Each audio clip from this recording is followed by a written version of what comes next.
From Montana's news leader, this is the MTN 530 News.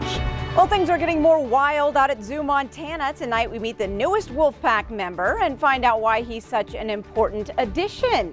A huge blow to Montana as a Washington energy company now says it will not sell its shares of Colstrip Unit 4 to Northwestern and Talon Energy. And COVID-19 strikes again in the governor's office as Montana counties announce another 9 deaths and more than 890 new positive cases. Good evening, everyone. Thanks for joining us tonight. I'm Jeanelle Slade. Well, Governor Steve Bullock says another employee in his office has tested positive for COVID-19. He made that announcement while talking with reporters today. This is the second staff member to test positive. 4 others are close contacts and are now in quarantine. Bullock says he and Lieutenant Governor Mike Cooney were not close contacts and both have tested negative. Bullock also introduced Gilbert Herrera and Gina Sandin, a married couple from Butte who both contracted COVID-19 and were admitted to the hospital with severe symptoms. They recovered after getting antiviral treatments, and they're now calling on all Montanans to take this virus very seriously. This virus does not care who you are. Doesn't care what color you are, doesn't care, if you're clean, dirty, or whatever. If you're going to get sick, it's going to get you. Now, I'm a firm believer in wearing the masks because I just don't want to see anybody else go through what we had to deal with. Bullock also announced nursing teams from the U.S. Department of Health and Human Services will arrive next week to assist rural hospitals that are facing staff shortages. Each team has 5 nurses and will spend 30 days in the state. 1 will arrive to the High Line and 2 will work in eastern Montana. 2 more will arrive after the response to Hurricane Zeta. Well, another 9 COVID-19 related deaths reported across Montana today. This brings the statewide total to 361 deaths, so that was an increase of 9. There are now more than 31,000 confirmed cases in Montana, and just over 22,000 people have recovered. The Wyoming State Health Department announced 10 more COVID-19 related deaths this afternoon. 3 of those deaths out of Goshen County, while Natrona County saw 2 more. The health department says all of the patients had health conditions that put them at higher risk of serious illness. Wyoming now has 87 total deaths and nearly 10,600 confirmed cases. Well, just 5 days to go before the election, Montana's Republican leadership continues its final push today with another big-name guest.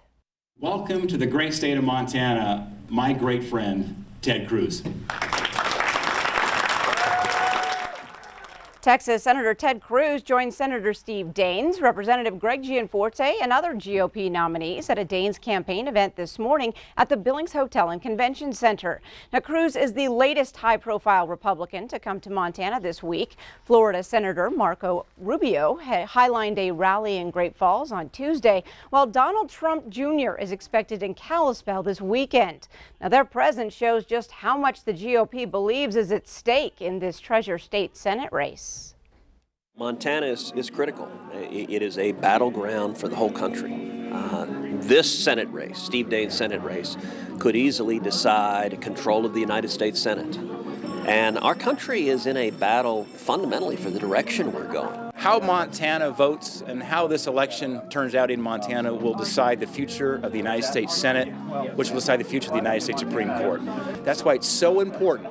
There's one message to Montanans: get out and exercise your right to vote. Montana's been hearing from politicians now for far too long. They get to express their voice, and I urge my fellow Montanans to get out and vote. Now, Cruz and Daines left from here to head to Hamilton, Montana, where they will attend an event in the Bitterroot Valley tonight. Yesterday's Mountain States poll conducted by MSU Billings had Governor Steve Bullock leading Daines by 1 point. Well, Election Day is getting closer, and we're following some more controversy, this time about voting on the Blackfeet Reservation. Now, the Blackfeet Tribal Business Council released a statement saying the Glacier County Election Administrator was denying placement of ballot drop boxes on the reservation. Now, that's important because the reservation does not have access to the Postal Service. This means people on the reservation need a place to drop their ballots. Now, Glacier County election officials tell MTN News they are in the middle of setting up those boxes, one in East Glacier and another in Browning. Election officials say they were waiting for permission from the tribe, but until now hadn't planned to set up the boxes until Election Day. We had talked about that we would maybe for sure do Election Day, but it kind of just was the hustle and bustle of the elections and not enough time to communicate with each other. But ultimately, we just got the letter on Monday, and now here we are. There are people out there as we speak. Now, those new ballot drop boxes will be staffed full time until Election Day. Well, 5 days before the election, and Yellowstone County is just about to break a record turnout for voting. As of this afternoon, 69,972 ballots had been checked in. Now, the record, if you're wondering, is just shy of 72,000. Elections Administrator Brett Rutherford tells Q2 he expects this election will easily surpass that. Statewide, as of 4:30 this evening, just over 467,000 ballots, that's more than 71% of those sent out, have already been returned. At this point, you should hand deliver your ballot to make sure it is counted. And if you haven't registered to vote, you still can do so. And take note, here in Yellowstone County, you can only do that at the Montana Pavilion at Metro Park. Well, Northwestern Energy and Puget Sound Energy are terminating their proposed sale of Colstrip Unit 4. Under that deal, Northwestern would have paid $1 to take over operating costs from Puget Sound Energy, which owns about 25% of Colstrip Power Plant. The decision comes after it became obvious that regulators in Washington state were not going to approve the sale. Puget Sound provides power to about 1 million customers in Washington and is under state mandate to have coal-free energy supplied by 2025. Northwestern owns about 35% of Colstrip and is seeking to increase its share from the plant's 5 other owners to increase its capacity, especially during peak use. Now, both companies expressed disappointment. Northwestern Energy calls the development, quote, a huge loss for Montana and our customers.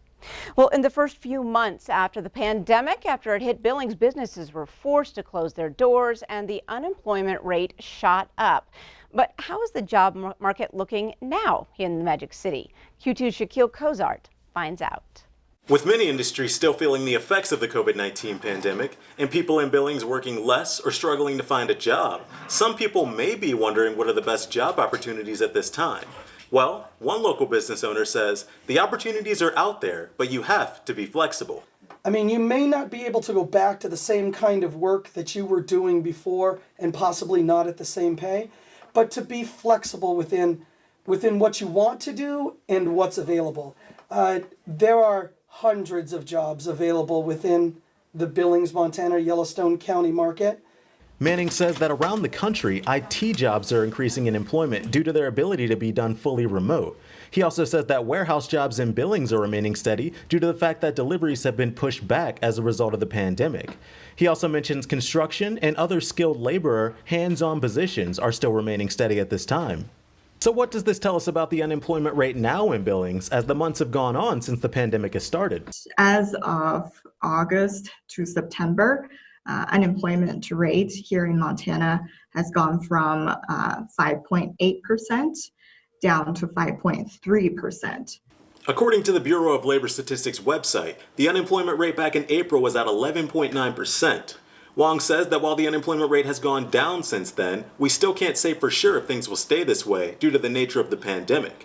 But for now, if you are in a position where the pandemic has caused you to go on a job search, experts in the area are saying that the opportunities are out there and there is still plenty of work to be done in Billings. I'm Shaquille Cozart, reporting with MTN News. Thanks, Shaq. And for more details about what's available, head to this story at ktvq.com.